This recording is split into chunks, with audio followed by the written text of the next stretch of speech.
श्रीगणेशाय नमः। या कुन्देन्दुतुषारहारधवना या शुभ्रवस्त्रावृता या वीणावरदण्डमण्डितकरा या श्वेतपद्मासना या ब्रह्माच्युतशङ्करप्रभृतिभिर्देवैः सदा वन्दिता सा मां पातु सरस्वती भगवती निःशेषदाढ्यापहा।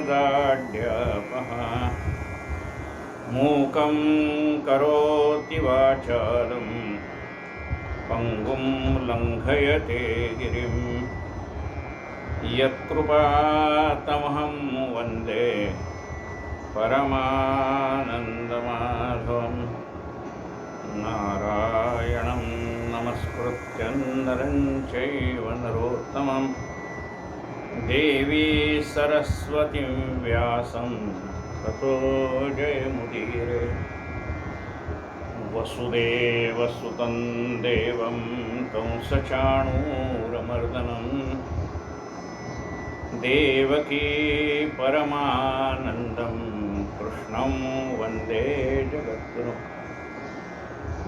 गुरुर्ब्रह्मा गुरुर्विष्णु गुरुर्देवो महेश्वरः गुरुः साक्षात् परब्रह्म तस्मै श्री गुरवे नमः। श्रोता वक्ता श्रीराम समर्थ। जय जय रघुवीर। आपण अधिक मासाचं महात्म्य, पुरुषोत्तम मासाचं महात्म्य ऐकतोय। काल 25वा अध्याय पुरा झाला। श्री गणेशाय नमः। श्री विष्णूने लक्ष्मीला गुणप्रियतू सावध ठेवना। अधिक मास व्रतोद्यापन सांगतो संपूर्ण ऐकवा। आता अधिक मासाच्या व्रताची सांगता कशी करावी ते सांगतो। पूर्वोक्त रीती अधिक मासी नित्य पूजा पुरुषोत्तमाचे आणि व्रत पूर्ती व्हावे असे उद्यापन कीजिए। कृष्ण पक्षी चतुर्दशी स की नवमी किंवा अष्टमी स दिनशुद्धी पाहून विशेष उद्यापन करावे। यात वेगवेगळ्या तिथीवरती उद्यापन करायला सांगितलं। म्हणजे व्रत जरी अमावस्येपर्यंत असलं तरी त्याच्या आधी आपण उद्यापन करावं असं सांगितलं। ते कधी करावं? कृष्ण चतुर्दशी म्हणजे अमावस्याच्या एक दिवस आधी कृष्ण चतुर्दशी किंवा त्याच्या अलीकडे म्हटलं तर कृष्ण वद्य नवमी किंवा त्याच्या अलीकडे म्हटलं तर अष्टमी किंवा पौर्णिमा आहे, व्यतिपात आहे, वैधृती आहे। जसं आपल्याला यथाशक्ती जमेल तसं आपण व्रताचं उद्यापन करावे। दिनशुद्धी पाहून विशेष उद्यापन करावे। नित्योत प्रभाती उठून शौचमुखार्जन करून दंतधावनपूर्वक स्नान यथाविधी आचरावे। मग शुद्ध वस्त्रे नेसून शुचिर्भूतपणे गृही येऊन अन्य कथा आलाप सोडून प्रक्षाळीचे हातपाया त्यावर आचमन करावे। संध्या देवार्चनाधिक भावे नित्यवत पूर्वान्निक सारावे। अंतरी द्यावे पुरुषोत्तमा। मग सदाचार संपन्न श्रीकृष्ण भक्तिपरायण ऐसे सदार्थीस ब्राह्मण पाचारुने आणावे। जितकी किंवा इतकी शक्ती नसेल शक्ती तरी स्ववित्तानुसार निवडे 7 किंवा 5ची प्रीती पाचारावे सादर। या व्रताच्या सांगतेसाठी 33 ब्राह्मण किंवा 30 ब्राह्मण किंवा 7 ब्राह्मण किंवा 5 ब्राह्मण किंवा 1 जसं आपल्याला शक्ती असेल। इतकी शक्ती नसेल इतकी किंवा इतकी नसेल शक्ती तरी स्ववित्तानुसार निवृत्ती 7, 5 किंवा 7 किंवा 5ची प्रीती पाचारावे सादर। माध्यान्ह समय होता प्राप्त पूजा संभार घेऊन समस्त मंगल वाद्य गर्जना करीत उत्सव उत्सव मांडावा। माध्यान्हाच्या वेळेला या व्रताची सांगता करावी असं सांगितलं।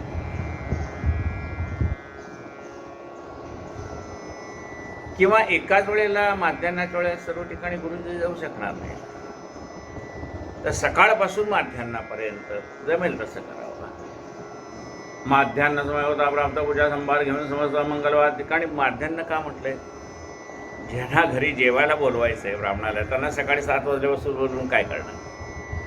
म्हणून हे जे सांगितलं आहे माध्यान्ह कशासाठी, की जेवायला ब्राह्मण बोलवलेत माध्यान्हाला, आणि त्यावेळेला माध्यान्हाला हे संकल्पपूर्ती करावी म्हणून सांगितलं आहे. आपण जर घरी ब्राह्मणाने जेवायला बोलवणार नसू तर मग सूर्योदयापासून कधी पण दिवस शुद्धी पाहून या वेळेला आपण ते आपल्या यथाशक्ती आपल्या घरी येणाऱ्या गुरुजींच्या शक्ती वेळेनुसार आपण ते व्रताची संकल्पपूर्ती करा. हो, त्याच्यातच सांगितलं आहे माध्यान्हाला. त्याच्यात का सांगितलं आहे हे लक्षात घ्यायला पाहिजे ना. त्याच्यात माध्यान्हाला जेवायला बोलवलं आहे लोकांना, म्हणून त्यांनी माध्यान्हाला पूजा सांगितली. नाहीतर सकाळी 7ला गुरुजीला बसून ठेवायचं म्हणे थांबा आता जेवणाची वेळ होईल त्याला तुम्हाला जेवायला वाढतं, असं नाही. काय सांगितलं आहे याच्या मागचा हेतू लक्षात घेऊन मग आपण त्याच्यावर विचार. आपण काय करतो, शब्दशः अर्थ घ्यायचा, नुसता शब्दाचा अर्थ घेऊन उपयोग नाही. हे असं का सांगितलंय माध्यान्हाला, का सांगितलंय सकाळी, का सांगितलंय संध्याकाळी, याचा विचार करायला पाहिजे. संकष्टी चतुर्थीचा उपवास चंद्रोदयानंतर सोडावा असं सांगितलंय.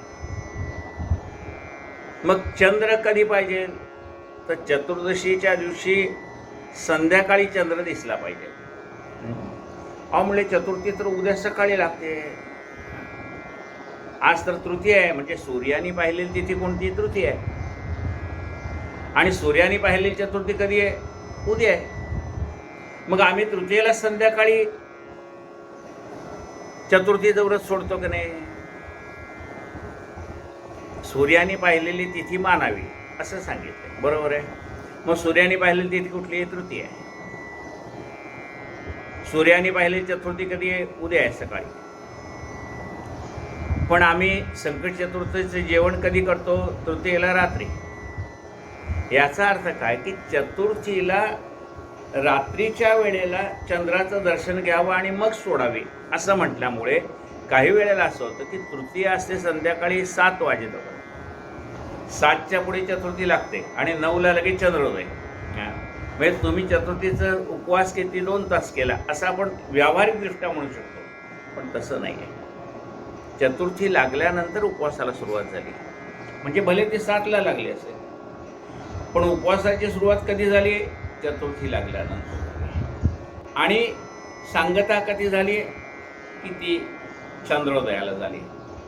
मग आम्ही काय चतुर्थी किती वाजता लागते, काय लागते असं बघणार का? आम्ही असं बघणार नाही. मग संकट चतुर्थी कधी, आज आहे, मग आमचा उपवास सूर्योदयापासून सुरू झाला. म्हणजे हे तारतम्य आपण बाळगलं पाहिजे. उपवास रात्री 12 वाजल्यापासून सुरू होत नाही.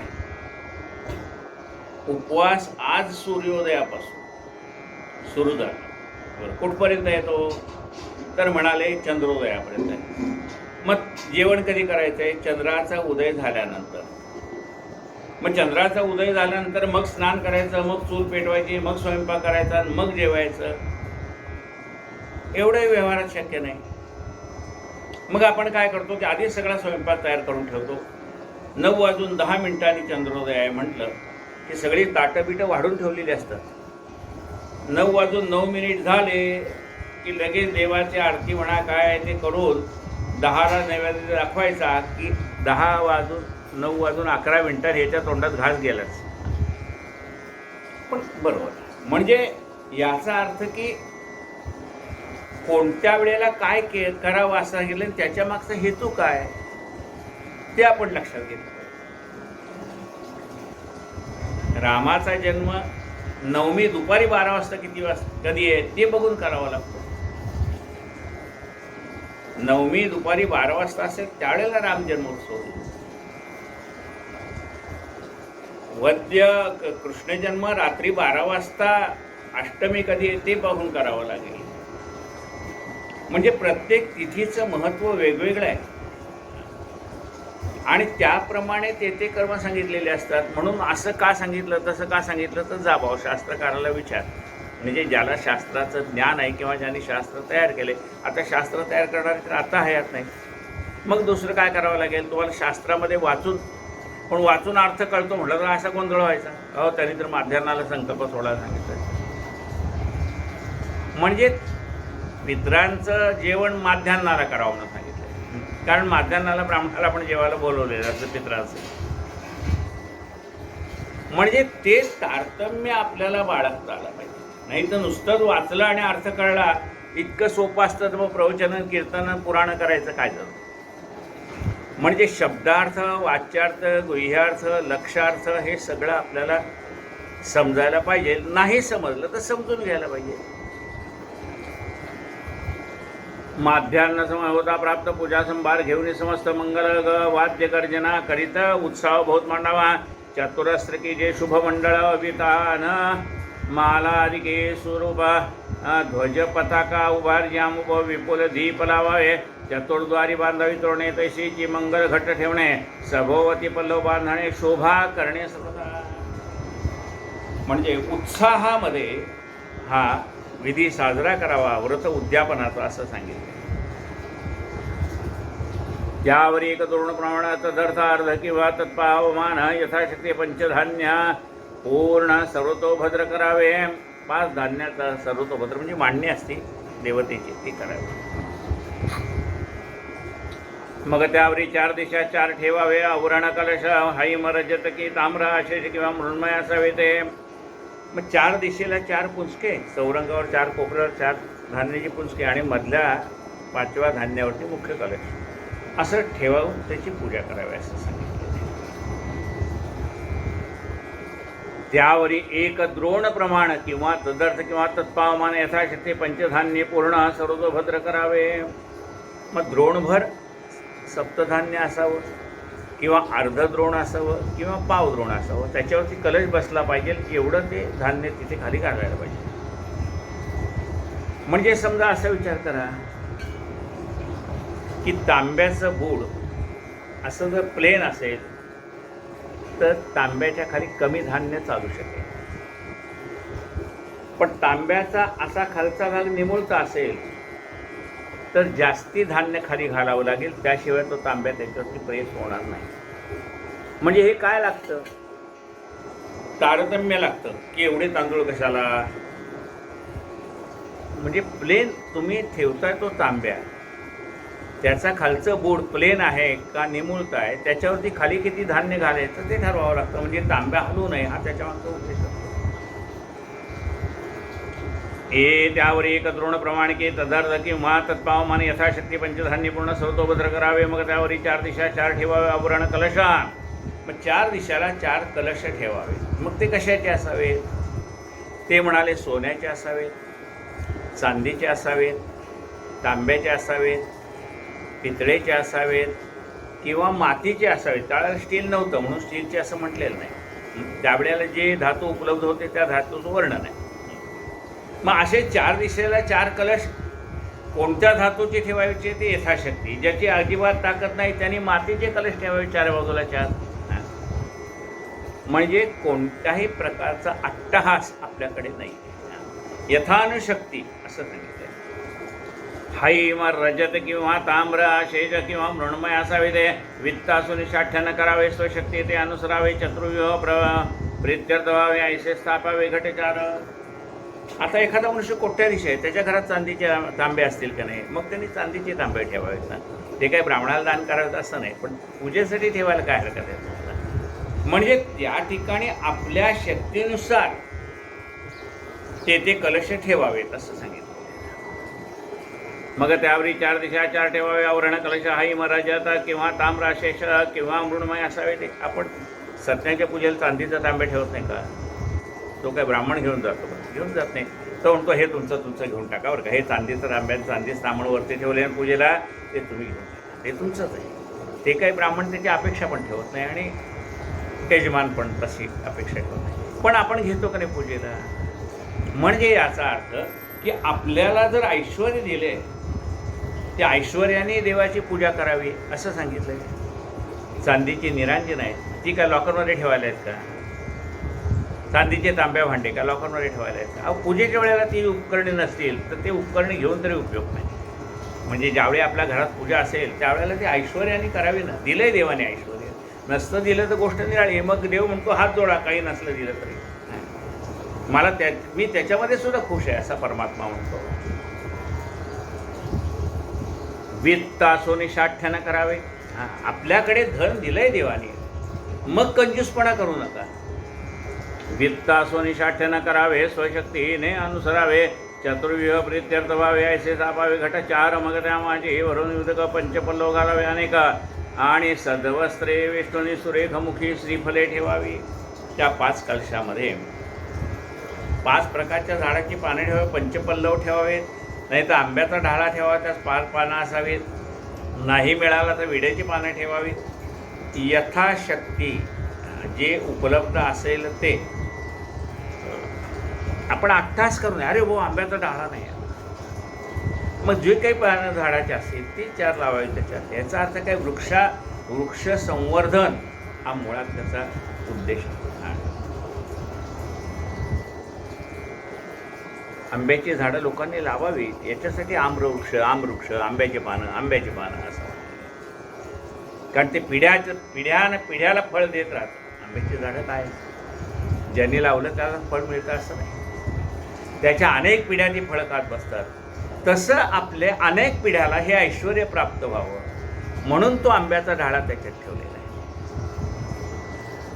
यावरी एक द्रोण प्रमाणित तदर्थ किंवा तत्पावमान यथाशक्ती पंचधान्य पूर्ण सर्वतोभद्र करावे, मग त्यावरी 4 दिशा 4 ठेवावे. वर्ण कलश हैमरजत की ताम्र शेष किंवा मृण्मय असावे. ते वित्तासोनी साठ्यानं करावे, स्वशक्ती ते अनुसरावे, चतुर्व्यूह प्रीत्यर्थ भावे, ऐसे स्थापावे घटचारा, मग त्या माझी भरून उदक पंचपल्लव घालावे अनेक, आणि सद्वस्त्रे विष्णूनी सुरेखमुखी श्रीफले ठेवावी.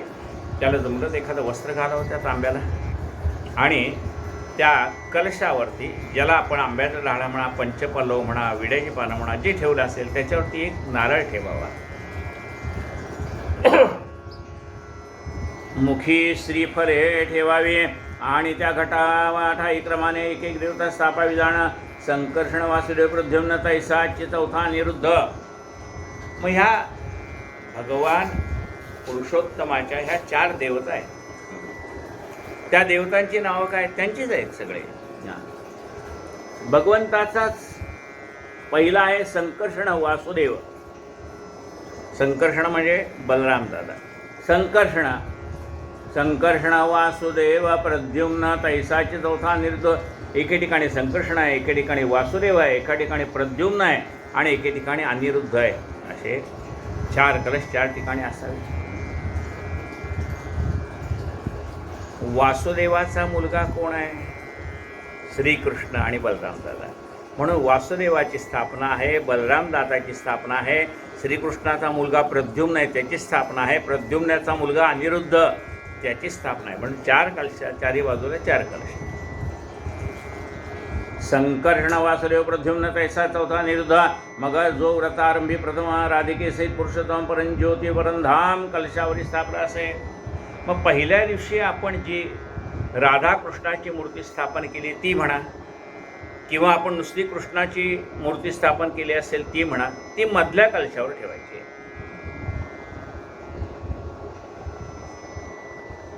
परंज्योती परंधाम, ती कोण आहे, परंज्योती.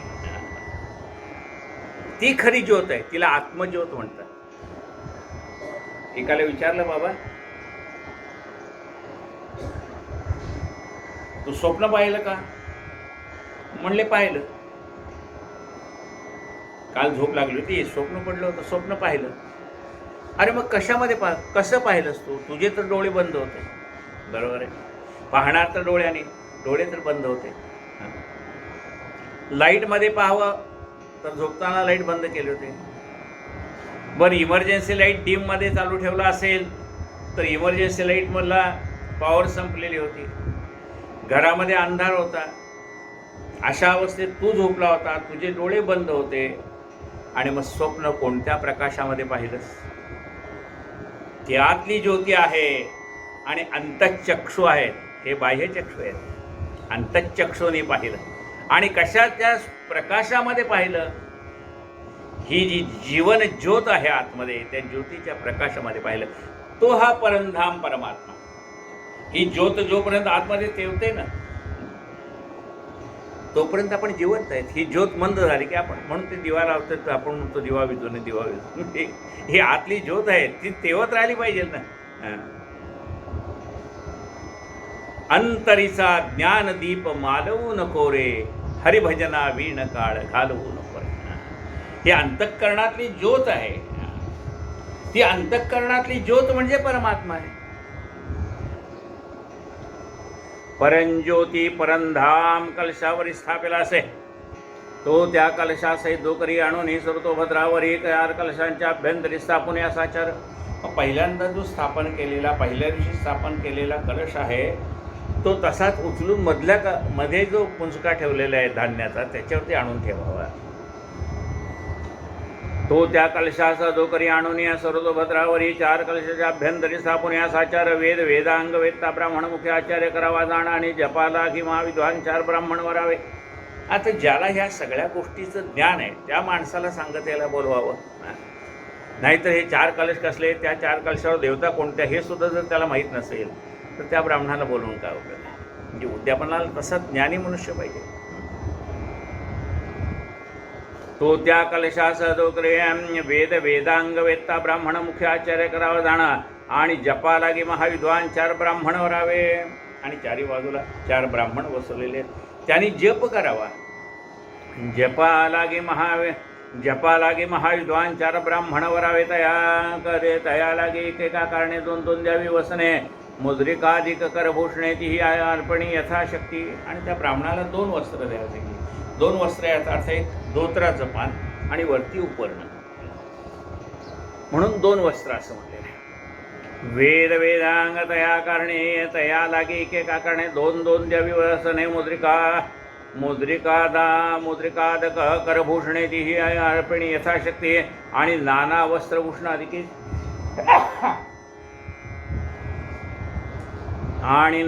वस्त्रभूषण अधिकी अलंकारुने आचार्य असे देहशुद्ध्यर्थ विधानेशी प्रायश्चित्त आचरावे.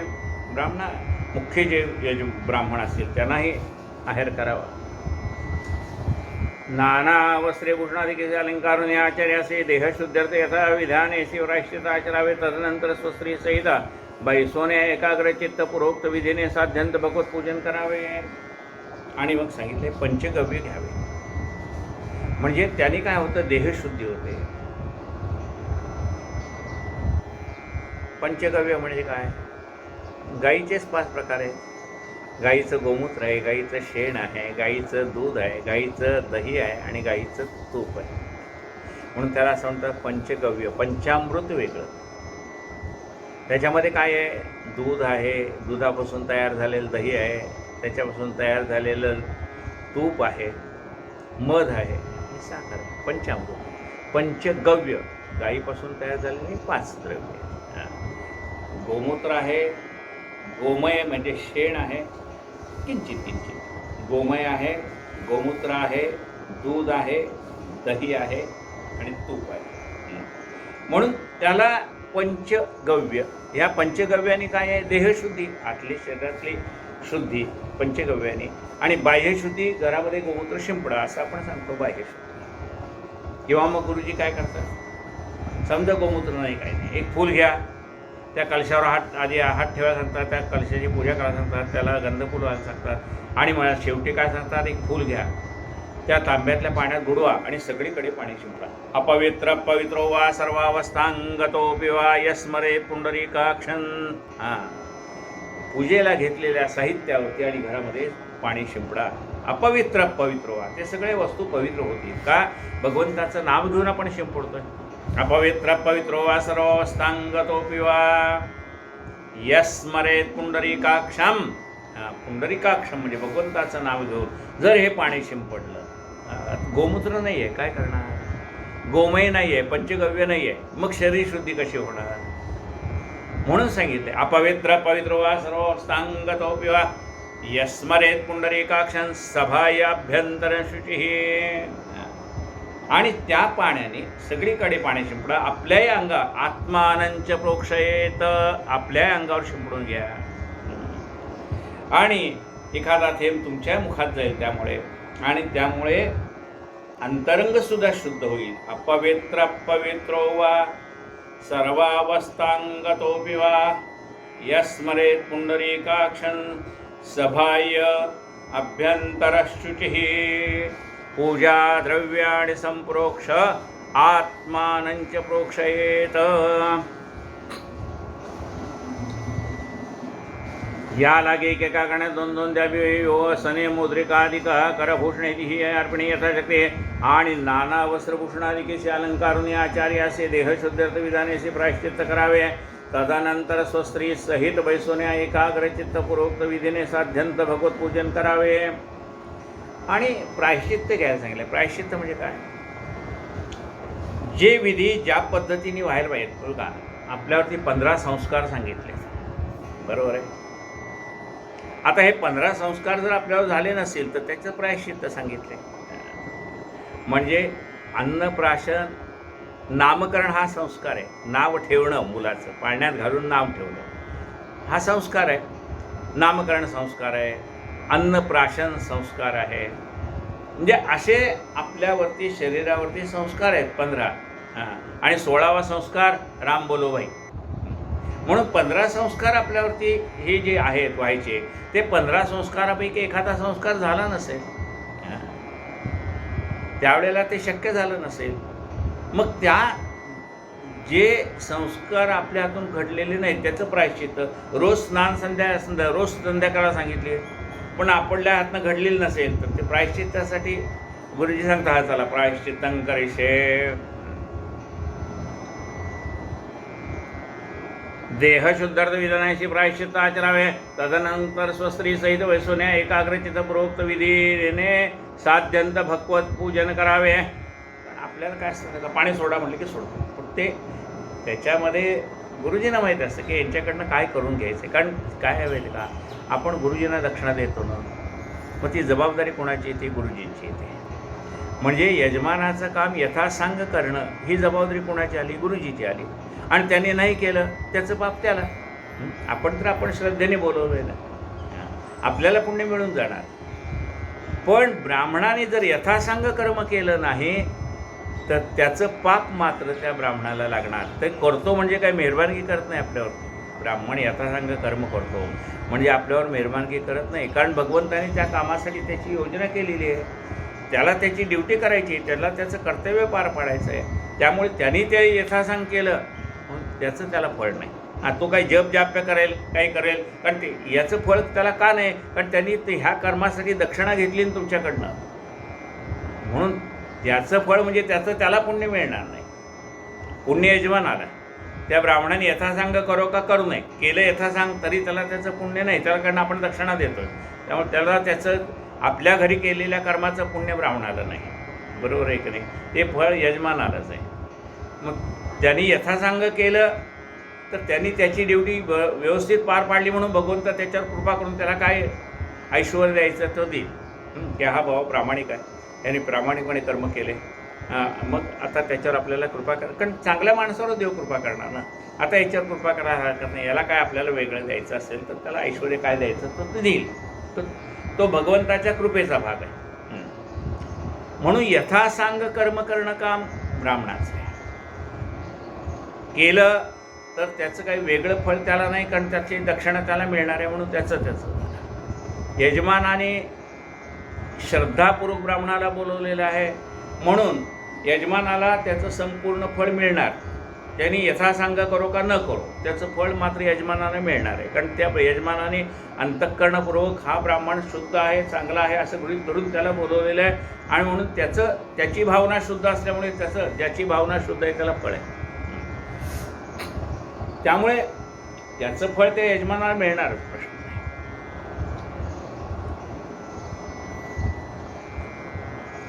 आणि नाना वस्त्रभूषणादिके अलंकारुने आचार्य असे देहशुद्ध्यर्थ विधानेशी प्रायश्चित्त आचरावे। तदनंतर स्वस्त्रीचे वैसुन्या एकाग्रचित्त पूर्वोक्त विधीने साध्यंत भगवत पूजन करावे। मग आपल्या पत्नीसहित एकाग्र चित्ताने भगवंताची पूजा करावी। आपले फोन बिन असतील ना ते बाकी यांच्याजवळ देऊन ठेवावे आणि आपण ते मनापासून पूजा करावी। आपल्याला पूजा मनापासून करायची, आपल्याला त्याचं फळ आपल्याला मिळणार आहे। तदनंतर स्वस्त्रीचे वैसुन्या एकाग्रचित्त पूर्वोक्त विधीने साध्यंत भगवत पूजन करावे। बरं, असं समजा पूजन करत असताना एखादा महत्त्वाचा फोन आला कारण आता आपण काय ऑनलाईन आहोत आणि एखाद्याचा महत्त्वाचा जर फोन आला तर आपण मन पूजेत आहे, आपण फोन घेतलेला नाही, पण सारखं आत्ता ऑफिसातनं फोन आला असेल काय म्हणजे चित्त गेले की नाही तिकडे. मग एखादा घरच्यांना सांगायचं एखादा महत्त्वाचा फोन असेल तर द्या. गुरुजी म्हणतात ठीक आहे मी सांगतो, तुम्ही काय फोन घ्यायचा असेल तर घ्या. पण तो एखादा अत्यंत महत्त्वाचा असेल तर गुरुजींना सुद्धा मधनं फोन येत असतात. अहो तुम्ही तर सांगितलं 11 वाजता येतो, 12 वाजले, आता अजून तुम्ही आला नाही इथे आता गुरुजींनी सांगावं का फोनवर, ज्याच्या घरी पूजा चालली त्याच्या घरी, हां अहो मी यांच्याकडे 10 वाजता येऊन बसलो, यांची काहीच तयारी नव्हती, यांच्यामुळे मला उशीर झाला, असं फोनवर गुरुजी बोलू शकतात का? आपल्यामुळे त्यांना वेळ झाला आहे, आपण वेळेवर न आवरल्यामुळे यांना वेळ झाला आहे, यांनी पुढे कुठचं टाईम देऊन ठेवलेलं आहे, तिथे यांना वेळेवर जायचं आहे. मग गुरुजी काय म्हणतात, हां आलो बरं का, रस्त्यातच आहे, गाडीवर बसलो आहे, काही तर त्यांना सांगावं लागतं ना. त्यांना सांगता येईल का ह्या यजमानामुळे मला उशीर झाला म्हणून? नाही सांगता येणार. आणि म्हणून हे सगळं जे व्यावहारिक तारतम्य ज्ञान आहे, म्हणजे जरी आपण फोन घेऊ नका असं म्हणायचं असलं तरीसुद्धा काही अत्यावश्यक फोन असतील तर आपल्याला घ्यावेच लागतील ना. हे ते तारतम्य मात्र नाही तर हां का हो जेवण झालं का, चहा घेतला का, नाश्ता घेतला का, हे पूजा करताना बोलायचे विषय आहेत का? मग त्याच्यासाठी फोन नाही घ्यायचा. अत्यंत आवश्यक आहे त्याच्यासाठी घ्यावंच लागेल.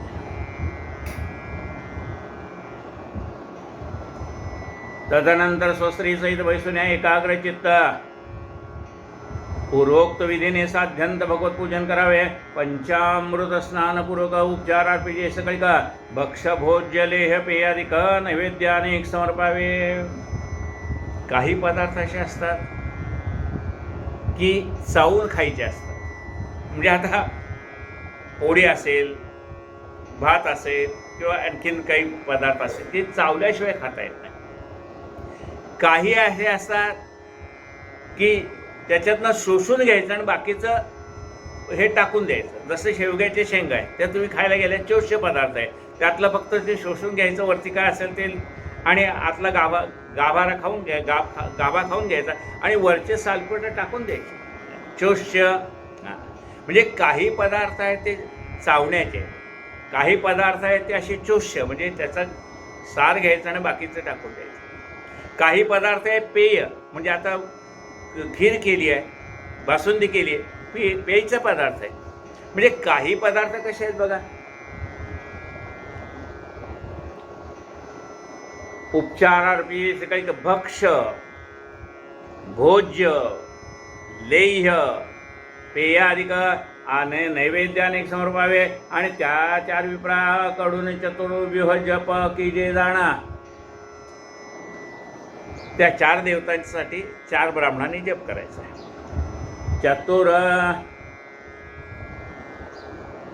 चतुर्व्यूह जप की जे जाणा 4 दिशाशी 4 महान दीप क्रमाने उजळावे. तदनंतर नारिकेळे आणि यथाल धान्य बळे तैशीत पंचरत्ने सुजोळे कर संपुटी घेऊन या. त्यात गंध पुष्पाक्षात नीर घेऊन या. मग सादार जानू टोकून भूमीवर अर्घ्य सादर समर्पावे. देव नमस्ते स्तुती मंत्र अर्घ्य द्यावे प्रीती. नंतर भस्री भगवंता प्रति नमस्कार करावा. हस्तेषु अर्घ्यम समर्पयामी, अर्घ्य देवाला द्यावं. मग वाद्यगीत नर्तन स्तोत्रपाठ पुराण श्रवण आणि छत्रेच्या महाराज संपूर्ण राजोपचार अर्पावे. मग पुष्पांजली समर्पून प्रार्थना की हस्त जोडून राधा सहित कृष्णाचे मनी ध्यान करीत साचार देवाला पुष्पांजली अर्पण करावी. राधा दामोदर देवताभ्यो नमः, राधा पुरुषोत्तम देवताभ्यो नमः अशी म्हणून देवाची प्रार्थना करावी. राधा सहित कृष्णाचे मनी ध्यान करी साचारा रात्र करावे जागर बरावादे पुनश्च स्नान करून नित्यनेम सर्वसाधारण पूर्वक पूजन करावे. मग भक्तिभावी यथाविधान नाममंत्री करावे हवना. तदनंतर सारून तर्पण मार्जन की जे मार्जन यथोक्त. मग हवन करायला सांगितलं, तर्पण करायला सांगितले, मार्जन करायला सांगितले. आता काय आहे, हवन मार्जन नाममंत्री करावे. हवन नाममंत्राने, तिथे बाकी मंत्र नाही. संकर्षणाय नमः, शंकर्षणाय स्वाहा किंवा शंकर्षणाय नमः असं नाममंत्राने हवन करायचं. तदनंतर सारुनी तर्पण करायचं. म्हणजे काय, आता बघा आपल्याला शास्त्रामध्ये म्हणजे सांगितलेलं असतं. नवग्रहाचं जर हे पुस्तक काढलं तुम्ही किंवा पंचांग काढलं तर कोणत्या ग्रहाचा त्रास होणार असेल तर किती जप करावा ते सांगितलेलं आहे. आता समजा राहूचा केतूचा जप असेल तर साधारण 18,000 जप करायला सांगितलं. मग आता 18,000 जप केल्यानंतर काय होतं, माणूस 18,000 जप करतो, पण 18,000 जप करून त्याला जर फळ मिळालं नाही तर त्याला असं वाटतं हे सगळं बोगस आहे. तसं नसतं. त्याच्या 1 हवन, त्याच्या 1 तर्पण, त्याच्या 1 मार्जन करावं लागतं. आणि जर समजा हवन करायचं नसेल तर तेवढा अधिक जप करावा लागतो. म्हणजे 18,000 जप जर सांगितलं असेल तर 18,000च्या 1 म्हणजे 1800 जप प्लस झाला. 18,000 प्लस 1800, त्याच्या 1 सांगितले तर्पण, म्हणजे 1800च्या 1 आहे ते 180, आणि 180च्या 1 म्हणजे 18, म्हणजे 18,000 जप असेल तर 1800 प्लस 180 प्लस 18, 1800 आणि 180 म्हणजे 1800 200 धरा, 180 म्हणजे 200 धरा, 1800 200 म्हणजे 2000, म्हणजे 18,000 जर जप करायचा झाला तर तुम्हाला तो ॲक्च्युली 20,000 जप करायला पाहिजे, म्हणजे त्याचं फळ प्राप्त होईल. पण आपण म्हणतो नाही नाही पंचांगात तर लिहिले 18,000 जप करायचा. अरे पण त्याच्या पुढचं कोणी वाचायचं आहे? त्याच्या पुढे काय लिहिलं आहे बघा. जेवढा जप केला असेल त्याच्या 1 हवन, त्याच्या 1 तर्पण, त्याच्या 1 मार्जन. तर्पण म्हणजे तेवढ्या वेळेला तो म्हणजे 4 ब्राह्मण बसलेले असतात, तर याचा हा मंत्र पूर्ण झाला की तो पाणी सोडतो तर्पण, आणि एकाने मार्जन करायचं आहे, म्हणजे एका वेळेला ते काम सायमल्टेनियसली चालू राहतं. म्हणजे तर तो यथासांग जप झाला. आपल्याकडे नवचंडी हवन हे असेल तर त्यावेळेला ते ब्राह्मण करतातच. काय हे आपल्याला त्यांची विधी माहीत नसते. आपण म्हणतो ते गुरुजी काय म्हणतात, आता तुम्ही मला सुपारी आणि दक्षिणा दिली ना, आता राहिलेलं काम आम्ही करतो. तर त्या पुण्यवाचनापर्यंत आपल्याला बसवतात, पुढचंच आहे ना. कारण आपल्याला जर सांगितलं त्या कोणत्या देवता कुठे ठेवायच्या आपल्याला माहीत नसतात. म्हणून गुरुजी काय म्हणतात की राहिलेलं आता आम्ही कोणते ग्रह कुठं मांडायचे, काय मांडायचे, प्रत्येकाच्या जागा ठरलेल्या आहेत, आम्ही त्याप्रमाणे करतो. नंतर तुम्ही व्हायला या. आणि आपल्याला काय वाटणार, अरे हे सगळं ब्राह्मणांनी केलं, आम्हाला काही बसवलं नाही पूजेला. अरे बाबा तुला माहीत नाही बाबा त्यातलं, म्हणून तर तू त्या गुरुजींना बोलवलं ना, नाही तर सगळं तूच घरी करू शकला असता ना एकटा. म्हणून आपण काय म्हणतो, तुम्हाला सुपारी दिली. आता ही सुपारीचा वेगळा अर्थ काढला जातो दमदाटी करण्यासाठी किंवा तो भाग सोडून दे. पण सुपारी दिली याचा अर्थ तुम्हाला अधिकार दिला आहे की आम्हाला जेवढं करता आलं तुम्ही सांगितलं तेवढं आम्ही केलं, आता राहिलेलं तुम्ही सगळं पूर्ण करा. तुम्ही त्या देवतांचं आवाहन पूजन झालं की आम्हाला गंधफूल अक्षत व्हायला बोलवा, त्याप्रमाणे आम्ही येतो. म्हणजे जे कर्म आम्हाला तुम्ही सांगून करता येण्यासारखं ते आम्ही करतो, राहिलेलं कर्म तुम्ही करा.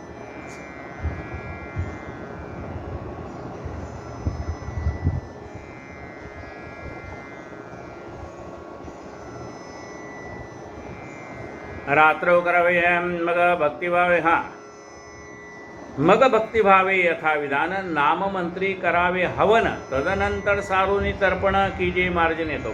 इतके कृत्य झाल्यावरती राधेसे भगवता प्रती. म्हणून काय म्हणताय, तुम्हाला एखाद्या माणसाला फोन करायचा आहे, 10 नंबर डायल झाले तरच फोन जाईल की नाही.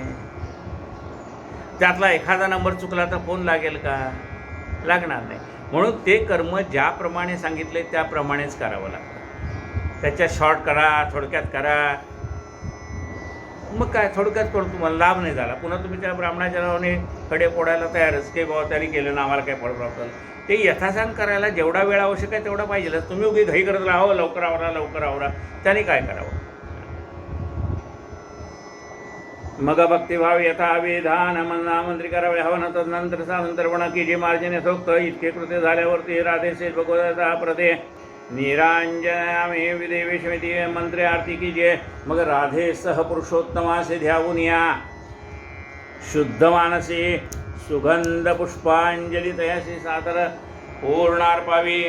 आरती झाली, मंत्रपुष्पम समर्पयामी. मग देवाला प्रार्थना करावी की देवा तुझी पूजा कशी करावी आम्हाला कळत नाही.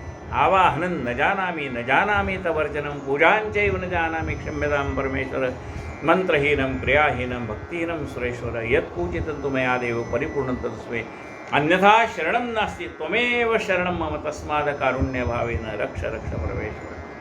सुगंध पुष्पांजली दयासी दादर पूर्णार्पवे आणि स्वस्त्रीचं भूमीवर की जे साष्टांग नमस्कार तदनंतर जोडून इतर प्रार्थना सादर करावे.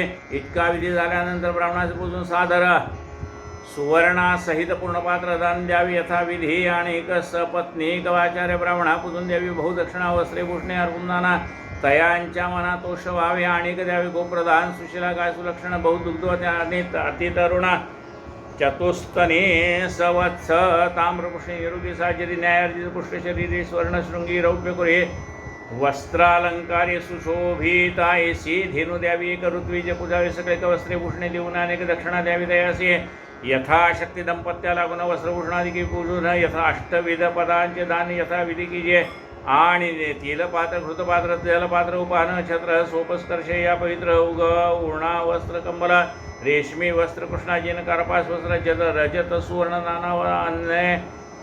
नाना रत्ने भक्ष भोज्यान्न तैशी धान्य सर्व इत्यादी दानी यथाशक्ती भावे द्यावी. दंपत्याप्रती श्रीमद भागवत दान प्रीती वैष्णव भक्त वैष्णव तिच्याशी पै द्यावे. आपण शक्ती असेल जरी विलंब न की क्षणभरी आयुष्य चंचल बुधुरावरी हे अंतरी विचारावे.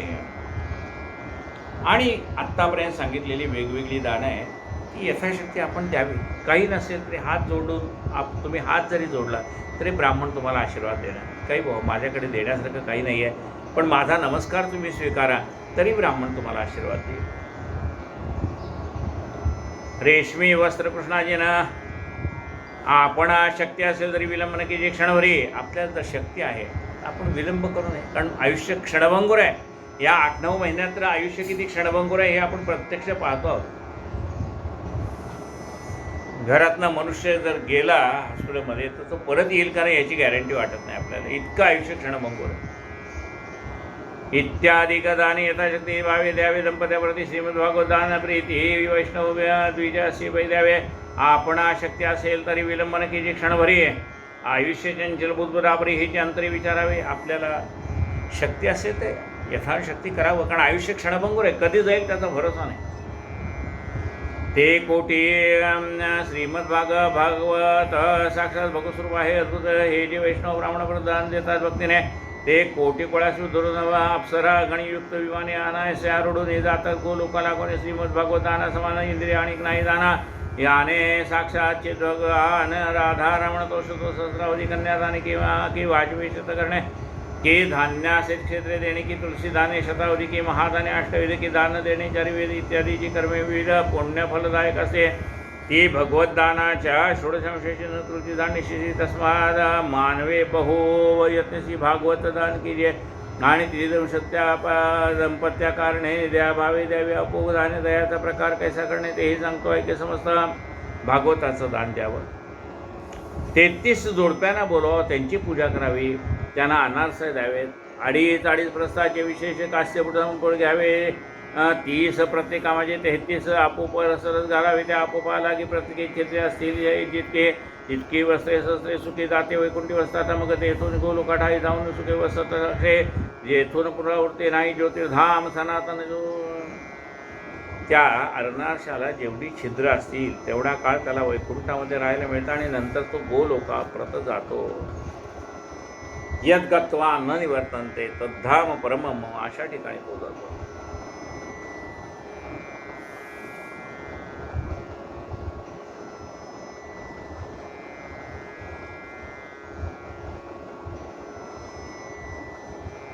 असो आईशी अपोदाने करावे. विठ्ठे टाट्याविणे किंवा केवळ निर्धन असेल त्याने शक्तीप्रमाणे की जे 2.5 प्रस्थांचे पुढे एका त्यात 33 आपोपसूर एक घालून ह्या विधीपूर्वक दान द्यावे. एकाच किंवा आपोपा सामग्री समस्त आपोपची घालून संपूर्ण श्री पुरुषोत्तम प्रीत्यर्थ दान द्यावे यथाशक्ती. किंवा अनारशाचं पीठ मिळतं ते अनारशाचं पीठ द्यावं. म्हणजे ज्या अनारशाचं पीठ आणि तूप द्यावं. ज्या वेळेला पाहिजे त्यावेळेला सांगायचं गुरुजींना तुम्ही घरी बनवा आणि गरम गरम खाऊन द्या.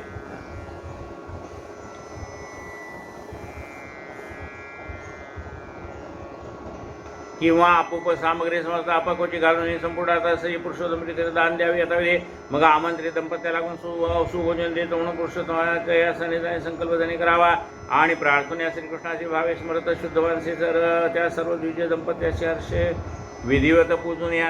आता या कोविडच्या काळामध्ये कदाचित आपल्या घरी ब्राह्मण येणार नाही, कदाचित आपल्याला त्यांच्या घरी जायला जमणार नाही. मग आपण ह्या वेळेला काय करायचं? काही वेळेला अशी परिस्थिती आता आलेली आहे, त्याला काही इलाज नाही.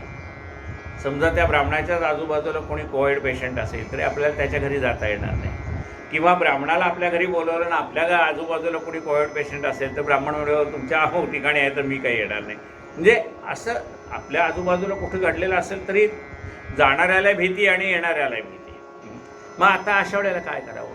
तर अशा वेळेला ज्या ब्राह्मणाला आपल्याला ते काही द्यायचं असेल त्याच्या नावाने संकल्प करून कृष्णार्पण म्हणून त्याच्यावर एक तुळशीपत्र ठेवावं. आणि हा सगळा कोविडचं हे संपूर्ण शांत झालं, पुन्हा वातावरण पहिल्यासारखं झालं की ते तुम्ही काढून ठेवलेलंच आहे, ते नंतर त्याला देऊ शकता. म्हणजे आपल्याला त्याच ब्राह्मणाला द्यायचं असेल तरच हा प्रश्न आहे, नसेल तर जो भेटेल त्याला देऊन मोकळं व्हावं.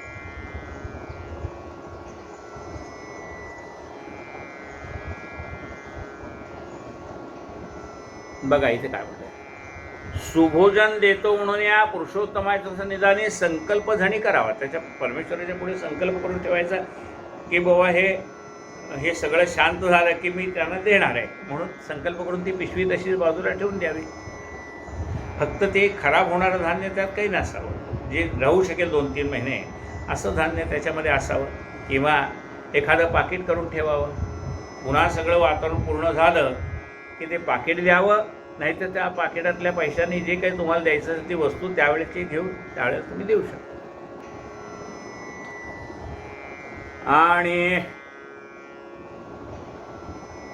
आणि प्रार्थना श्रीकृष्णाची भावे स्मरत शुद्ध मानसे त्या सर्व द्विज दंपत्याचे हर्षे विधिवत पोचून या उत्तम मोदक मांडे घेवर पोळ्या लाडू करंज्या सुंदर जिरब्या उंडे मोतीचुरा सांदणे आणि अनारसे शेवया बोटवे वासुंदी दूधपाक आणि खीर दही पुऱ्या कडवू घागरी बुंदी इत्यादी अनेक पकवाने साखर भात अनेक भजी शिंगोळी माश वटका आलाब आदी शाखारुचिक सांडगे फेण्या पापड पाटवड्या विविध बेसने मुद्रा अधिक रुचिक अन्ने रायती मुरंबे अनेक पाने ते शीत नाना पंचामृते श्रीखंड लापशा नाना बरे कढी सारे अनेक सांबरे लिंबू आर्द्रक कोशिंबिरी दूध दही घृतमंड आणि चोष्य पेय पदार्थ नाना चटण्या लोणची बहुत द्राक्षादी फळे मुळे अद्भुत नाही गणित ऐसे पदार्थ नाना परिवेशून या पात्रावरील प्रोक्षणा करून पात्रे सारी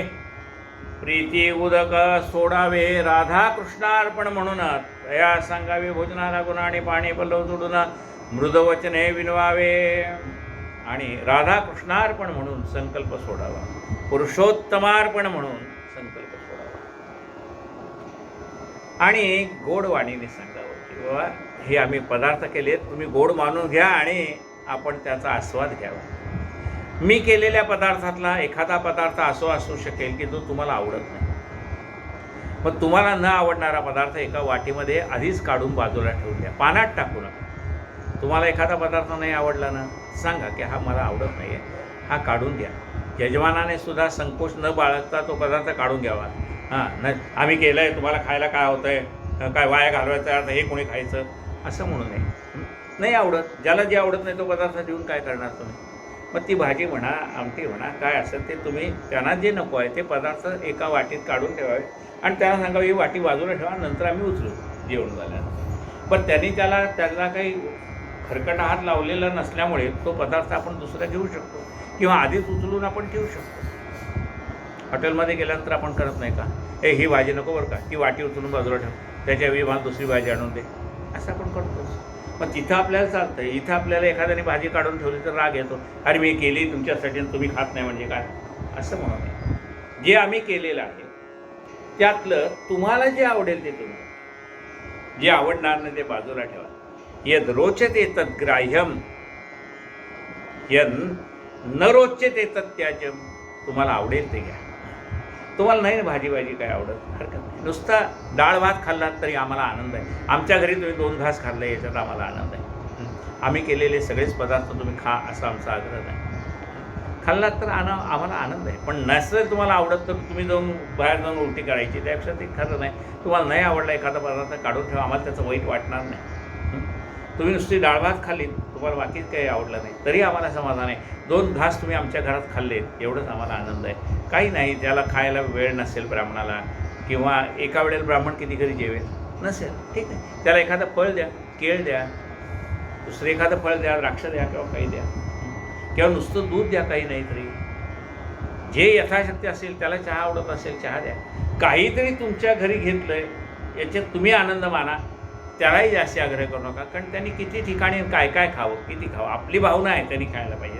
पण एकाच वेळेला 10 ठिकाणी गेला तर किती ठिकाणी खाईल तो. हां, आपण व्यावहारिकदृष्ट्या विचार करायलाच पाहिजे ना. स्वादू हे पदार्थ आपणासाठी केले समजतात, तरी हे आनंद स्वस्त तृप्तीपर्यंत बक्षावे व ह्या सर्व सिद्ध पदार्थातून रुची ते घ्यावे मागून हे अंतरी नकी ज्ञान महान विपुळ संपूर्ण आहे बे. तुम्ही अनुग्रह केला, जे धन्य झालो तर माझी मम जन्माचे सार्थक कसं जे झाले असेल साचार. पूर्वीच्या काळी वाढायची काय पद्धत होती. अजूनही तुम्ही त्या बालाजीच्या ठिकाणी सासवडजवळ बालाजी मंदिर झालं आहे, तिथे तुम्ही कधी प्रसादाला गेलात तर तुमच्या लक्षात येईल की लहान स्टीलचा चमचा असतो ना, त्या लहान स्टीलच्या चमच्याने सुरुवातीला सगळे पदार्थ वाढले जातात जे केलेत ते. म्हणजे एखादा पदार्थ आवडला नाही तर वाया किती जाईल, एक चमचाभरच पदार्थ वाया जाईल, पण बाकी काही वाया जाणार नाही. म्हणून सुरुवातीला वाढताना आपल्याकडे पूर्वी अशी पद्धत होती की सगळं थोडं वाढायचं, आणि एकदा जेवायला सुरुवात झाली की सगळे पदार्थ मग एकामागे एक जण यायचं. एक जण चटणी घेऊन येते, एक कोशिंबीर घेऊन येते, एक म्हणजे जे पदार्थ वाढलेले आहेत पाना, ज्यांनी जेवायला सुरुवात केली की भातसुद्धा बघा सुरुवातीला एकदम थोडा वाढायचा आणि मग येताना गरम भात घेऊन यायचे. म्हणजे ही पद्धत आपली वाढण्याची ती योग्य आहे, कारण मग त्यामुळे पानात टाकलं जात नाही तर काय होतं, सुरुवातीला आपण भरावर वाटायचं तसं वाढत जातो आणि ते खाल्लं नाही तर तेवढं अन्न वाया जातं. अन्न वाया जाऊन काय उपयोग आहे. स्वादू हे पदार्थ आपणासाठी केले समजतात, तर हे आनंदे बैसून या स्वस्त तृप्तीपर्यंत बघावे. या सर्व सिद्ध पदार्थातून रुचेल ते घ्यावे मागून. आता केलेल्या पदार्थातनं रुचेल ते घ्यावे मागून. तुम्हाला जे आवडेल तो पदार्थ तुम्ही घ्या. सगळं भरपूर केलं आहे असं तुम्ही समजू नका की थोडं वाढलं म्हणजे थोडंच केलं आहे. तुम्हाला आम्ही काय पदार्थ बनवलेत हे कळावेत म्हणून थोडे वाढलेले आहेत. यातला जो पदार्थ तुम्हाला आवडेल भरपूर केलेला आहे तुम्ही मागून घ्या. या सर्व सिद्ध पदार्थातून रुचेल ते घ्यावे मागून. अंतरीन की जे अनुमान विपुल संपूर्ण आहे पाहिजे. काही संकोच बाळगू नका, भरपूर केलेलं आहे, फक्त पानात वाया जाऊ नये म्हणून थोडं वाढलेलं आहे. विपुल संपूर्ण आहे पाहिजे. तुम्ही अनुग्रह केला जी. आता पानामध्ये अन्न वाया जाऊ नये म्हणून आपण काय केलं आता पद्धत, बुफे पद्धत केली. बुफे याचा अर्थ काय आहे की तुम्हाला जे आवडेल ते घ्या. इथं 50 पदार्थ तयार करून ठेवले, तुम्हाला आवडेल ते घ्या. बरं, आलेली माणसं अडाणी आहेत का, सुशिक्षित आहेत ना. मग तुम्हाला जेवढं जातं आणि तुम्हाला जे आवडेल तेच घ्यायचं आहे. पानात टाकायचा तुम्हाला अधिकार आहे का, तर पानात टाकायचा अधिकार नाही. कशासाठी मग ते बुफे मांडलंय की पूर्वीच्या काळी आग्रह होऊन अन्न वाया जात होतं, तसं ते अन्न वाया जाऊ नये म्हणून बुफे पद्धत आली. पूर्वीच्या काळी अति आग्रह करायचे, त्यामुळे पानामध्ये अन्न वाया जायचं. मग लोकांनी विचार केला की असं पानामध्ये अन्न वाया जायचे, आपण बुफे पद्धत करूयात. म्हणून ज्याला जेवढं लागेल तेवढं घेईल तो. काही वेळेत आपल्याला आपल्या हातानेच घ्यायचं आहे, काही वेळेत तिथे एखादा मनुष्य उभा असतो तो आपल्याला वाढतो. मग आपल्याला वाढताना आपलं त्या वाढणाऱ्याकडे लक्ष पाहिजे का आपल्या शेजारी मनुष्य उभारला त्याच्याकडे गप्पा मारत बोलायचं आहे.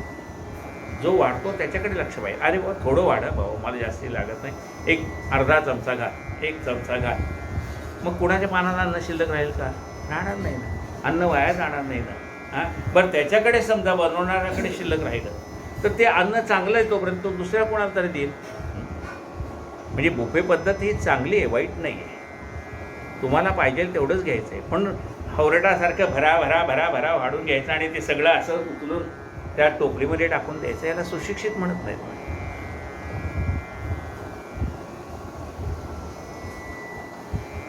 तुम्ही अनुग्रह केला जे धन्य झालो त्रैलोक्य माझे. मम जन्माचे सार्थक सहज झाले असे साचार. आयशी करून या प्रार्थना मग बहुजनोत्तर त्या ब्राह्मणा. यथाशक्ती देऊनी दक्षिणा तांबुले द्यावी सादर.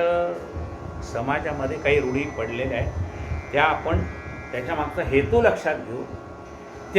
तो हेतू अधिक फलद्रूप कसा होईल हे पाहणं आपलं काम आहे. अहो, एक धान्य बनवायला केवढे कष्ट लागतात, त्या शेतकऱ्याला कष्ट लागतात. ते वाहून आणणारा जो मनुष्य आहे हमाल, त्याला कष्ट आहे.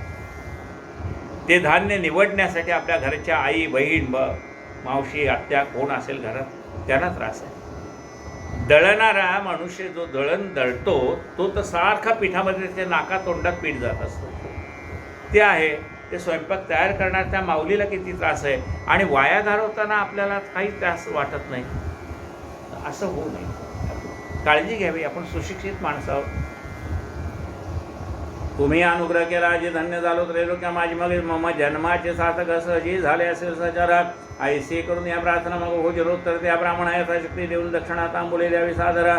मग पूग येला लवंग कर्पूर जाय पत्री जाते फळ केशर कस्तुरी कंकोळ सुधा खदीर आणि नागवल्ला दे नागवल्ली फळे जळे ऐसे सर्व पदार्थ मिळवून उत्तम तांबूल होते झाड. ते भगवंत असे प्रेम म्हणून ब्राह्मणा लागून अर्पावे. पूर्वीच्या काळी विड्याचा डबा होता, त्यात खाचे होते. एकामध्ये चुना असायचा, एकामध्ये कात असायचे, एकामध्ये लवंग असायचे, एकामध्ये वेगवेगळे पदार्थ होते. म्हणजे एखाद्या माणसाला चुना कमी लागतो विड्याच्या पानाला, एखाद्याला जास्ती लागतो, एखाद्याला कात कमी लागतो, एखाद्याला जास्ती लागतो. मग कुणाला काय स्वस्त आहे आपल्याला काय माहिती आहे. म्हणून पूर्वीच्या काळी असं तबकच ठेवायचे पानाचं. ज्याला पाहिजे त्यांनी तो विडा बनवून घ्या, तुमच्या पद्धतीप्रमाणे घ्या. ऐसे सर्व पदार्थ मिळून उत्तम तांबूल होते जाणार. ते भगवंताचे प्रिय म्हणून ब्राह्मणा लागून अर्पावे. हे पूर्वीच्या काळी पान खाण्याची पद्धत का होती, त्यामुळे आपलं अन्नपचन व्यवस्थित होत होतं, म्हणून तांबूल खावं म्हणून सांगितलं. देवाला सुद्धा आपण विडा दाखवतो करे. ऐसे सर्व पदार्थ मिळून उत्तम तांबूल होते जाणं. ते भगवंताचे प्रिय म्हणून ब्राह्मणा लागून अर्पावे. ऐसे तांबूल द्विजाग्रासी जो का अर्पितो भक्तिभावेचे तो भोगून सरसो कैसे अंत हे मोक्षास पावतो. असो मग त्या विप्राच्या हाती मोदक द्यावे बहुप्रीती आणि यथाविधी तत्पत्नीप्रती द्यावी सौभाग्यवाने. मग ग्रामसीमेपर्यंत भावे त्या दंपत्या ते बोळवावे. त्या वंदून या भावे परत यावे सतनासी. आणि मग आपल्या घरी आलेल्या ब्राह्मणाला थोडंसं 4 पावलं त्याच्याबरोबर चालावं. म्हणजे जो खाली निघाला आहे त्याच्यावर 4 पावलं आपण चालावं. निदान घरातनं दरवाजापर्यंत तरी यावं त्याला सोडवायला.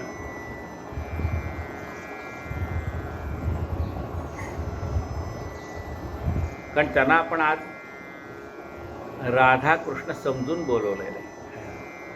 ते काय आता आपले आज मित्र नाही आहेत. जसं आपण लक्ष्मीच्या वेळेला त्या सवाष्णीला लक्ष्मी म्हणून जेवायला घरी बोलवलं, आता तिचा आदर तसाच राखला पाहिजे. कारण एरवी ती आपली मैत्रीण आहे, एरवी आपली नातेवाईक आहे, पण आज तिचा मान तिला द्यायला पाहिजे ना. आज ती लक्ष्मी म्हणून आपल्याकडे जेवायला बसलेली आहे, तेव्हा तिची ओटी भरणं म्हणा काय असेल तो तिचा मान तिला द्यायला पाहिजे. तो त्या मैत्रिणीचा मान नाही, तो आपल्या नातेवाईकांचा मान नाही. आज आपण ती लक्ष्मी म्हणून ओटी भरतो, तर तो मान कुणाला जातो? लक्ष्मीला जातो.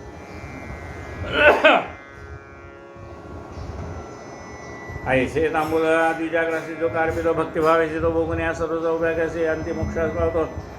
असो त्या ब्राह्मणा असो त्या विप्राच्या ती मोदक द्यावे बहुप्रीती आणि यथाशक्ती तत्पत्नीप्रती द्यावी सौभाग्यवायने.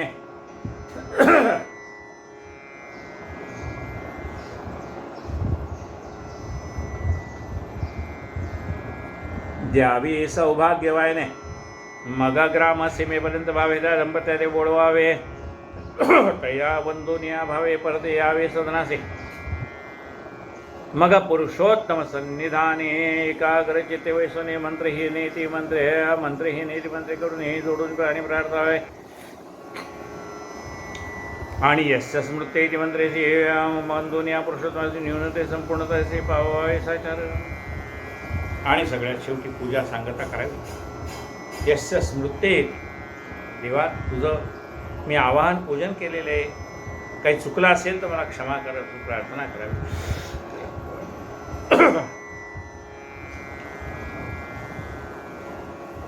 न्यूनते संपूर्ण न्यूनते सर्व संपूर्णतेशी पावायचं जरा मग सकळ भूताला गुण येता विधी अन्न वाटणा. सर्व स्वजनासह आपण शेवटी भोजन करावे आणि मग इतर सर्वांना आलेले पै पाहुणे असतील, कोणी गरीब असेल त्या सगळ्यांना अन्नदान करावं आणि मग आपण जेवायला बोलवावं, बसावं.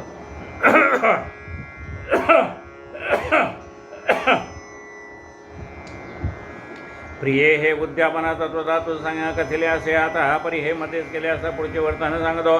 शेष दिनी प्रत्येक दिवशी प्रथम दिनी स्थापित कलशेची राधिके सहित पुरुषोत्तमासी नित्यवर्तची पूजून ह्या पुढे दर्शवता प्राप्त सर्व रात्र जागर करता पुरुषोत्तम मूर्ती राधेचे यथाविधी पूजून ह्या अंत्य करावा. नमस्कार मग आनंदे वृत्ते सादर त्या भगवन मूर्तीचे सादर विसर्जन करावे.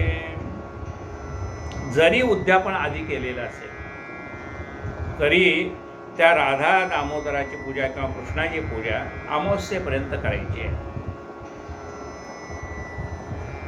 पुढे दर्शवता प्राप्त सर्व रात्रभर जागर करीत पुरुषोसी पुरुषोत्तम मूर्ती राधेसहित यथाविधी पूजून या. अमावस्येला सुद्धा रात्री जागर करावं म्हणून अंती करावा. नमस्कार मग आनंदेवर ते सादर त्या भगवान मूर्तीचे सादर विसर्जन करावे आणि त्या मूर्ती वर्तमाने आचार्याचे द्यावे पीठदाना आणि यथोक्त अन्नदान संस्कार करावे. दैशा कैशा उपयोगाचे देवव्रत कीचे अधिक मासी वित्तानुसार भक्ती व्हायचे विविध दाने कीचे. नारी अथवा नर जे कोण करीत वासव्रता जन दुःख दारिद्र्य लागून प्राप्त नव्हे कथाचा आणि तयांचे समर्थ येथीचे पूर्ण होऊन त्वरित अंत्य वैसोनी विमानात करून रात निश्चय इति श्री अधिक मास महात्म्य सर्वप्रसन्नादे पद्माधार सज्जन श्रोते एक षड्विंशोत्तमोध्याय गोडा श्रीकृष्णार्पणमस्तु. श्री पुरुषोत्तमार्पणमस्तु. श्री कृष्ण गोविंद हरे मुरारे. हे नाथ नारायण वासुदेव. श्री कृष्ण गोविंद हरे मुरारे. हे नाथ नारायण वासुदेव. हे नाथ नारायण वासुदेव. हे नाथ नारायण वासुदेव. श्री कृष्ण गोविंद हरे मुरारे. हे नाथ नारायण वासुदेव. श्री कृष्ण गोविंद हरे मुरारे. हे नाथ नारायण वासुदेव. श्री कृष्ण भगवान की जय. पुरुषोत्तम महाराज के जय. सद्गुरु गजानन महाराज की जय. आरती पंढरीश प्रभूची कमलजापती विठ्ठलाची. ठेविले चरण विटेवरती सावळी घनश्यामूर्ती. गळ्यामध्ये पुष्पहार रुळती खुले त्यावरी वैजयंती. लाजला पंचबाण जासी. लाजला पंचबाण जासी. असे ते वदन कमल समनयन हरपले. भान पाहताची उभी ही माय अनाथांची. आरती पंढरीश प्रभूची कमलजापती विठ्ठलाची. कटीला पीतांबर कशिला कस्तुरी तिलक भव्य भाला. नितीना बिरगुलाला दर्शना संत संग आला. जल्लरी टाळ वाजताना. जल्लरी टाळ वाजताना नाचती भक्त प्रेम अत्यंत कुंतले. चित्त हरी पायी गुंतले चित्त हरी पायी, गणूला पाव विठाबाई. आरती पंढरीश प्रभूची, कमलजापती विठ्ठलाची. गोपाल कृष्ण भगवान की जय. गोवर्धनधरं वंदे गोपालं गोपरूपिणं, गोकुलोत्सवमीशान् गोविन्दं गोपिकाप्रियं. ध्यायेन्नवघनश्यामं द्विभुजं मुरलीधरं, लसत्पीतवडं रम्यं सराधं पुरुषोत्तमं. जय जय अधिकमास पुरुषोत्तम नाम, सद्भावे व्रत करिता लाभतसे पुण्य. जय देव दीन म्हणून कृष्णे उद्धार केला, निजनामे पुरुषोत्तम धन्य तुला केला. दाने त्यागे पूजा जपवा, दाने त्यागे स्नाने पूजा जपमाला. व्रताचरण फलदायी निश्चय ठरविला, निस्वार्थे परमार्थे हरिसी तू धन्य. सद्भावे व्रत करिता लाभतसे पुण्य. जय जय अधिकमास पुरुषोत्तम नाम, सद्भावे व्रत करिता लाभतसे पुण्य. जय देव पुरुषोत्तम महिमा तो दुर्वासे कथिला. मेधावी कन्येला तोनच आवडला, परिशो पूजा करण्या सांगुनिया तिजला. पांडव पत्नी म्हणून जन्मधन्य केला, वनवासी पंडुसुता कथिले महिमान. सद्भावे व्रत करिता लाभतसे पुण्य. जय जय अधिकमास पुरुषोत्तम नाम, सद्भावे व्रत करिता लाभतसे पुण्य. जय देव अधिकमासा माझे दाने जे देते, दीप निरंतर देवा पुढतील भीती. राधा कृष्णांची ही पूजा जे करीती, अथवा उपवासा मासभरी धरीती. नारते 33 जामाता दान, सद्भावे व्रत करिता लाभतसे पुण्य. जय जय अधिकमास पुरुषोत्तम नाम, सद्भावे व्रत करिता लाभतसे पुण्य. जय देव दृढधन्व्याला पोपट करीतो उपदेश, गतजन्मीची सांगे पुण्याई त्यास. अधिकमासी घडता स्नाने उपवास, पुनरुज्जीवन लाभे मृत तत्पुत्रास. सुदेव विप्रासी फलप्राप्त पूर्ण, सद्भावे व्रत करिता लाभतसे पुण्य. जय जय अधिकमास पुरुषोत्तम नाम, सद्भावे व्रत करिता लाभतसे पुण्य. जय देव राणी मणिग्रीवाते उग्रदेव बोले, पुरुषोत्तम मासाचे व्रत त्या संगीतले.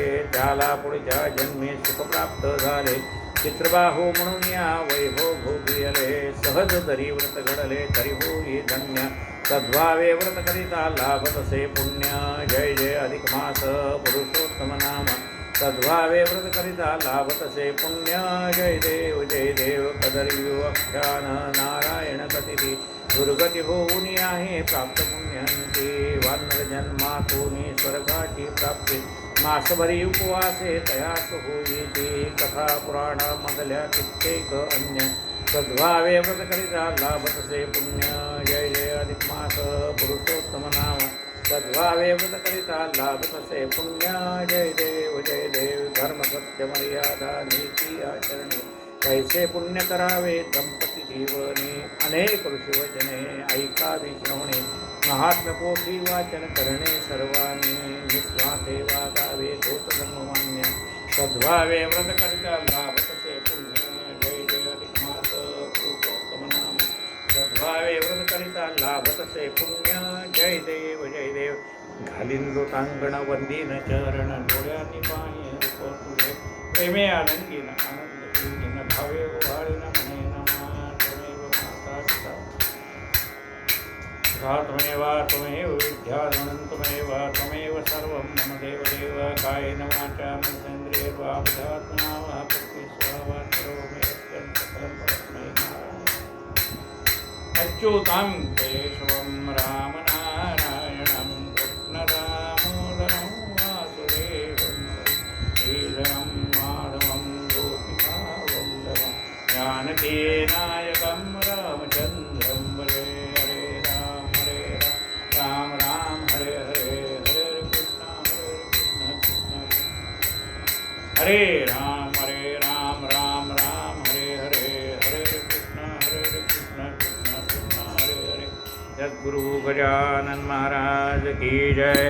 अनंत कोटि ब्रह्मांड नायक महाराजाधिराज योगिराज परब्रह्म सच्चिदानंद भक्त प्रतिपालक शेगाव निवासी समर्थ सद्गुरु श्री गजानन महाराज की जय। पुरुषोत्तम भगवान की जय। पुंडलीक वरदा हरि विठ्ठल श्री ज्ञानदेव तुकाराम पंढरीनाथ भगवान की जय। माऊली ज्ञानेश्वर महाराज की जय। जगद्गुरु संत तुकाराम महाराज की जय। जय जय रघुवीर समर्थ पुरुषोत्तम भगवान की जय।